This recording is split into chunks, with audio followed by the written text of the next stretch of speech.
ভয়ের সাথে আমরা সবাই পরিচিত, কষ্টও আমরা সবাই পেয়েছি।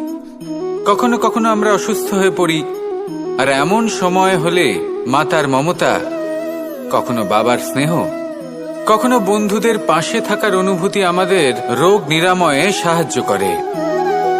কখনো যদি আমরা নিরাশ হয়ে পড়ি, তখন যদি আমাদের কোনো আপনজন আমাদের দুটো ভালো কথা বলে, তখন আমাদের মনোবল বেড়ে যায়।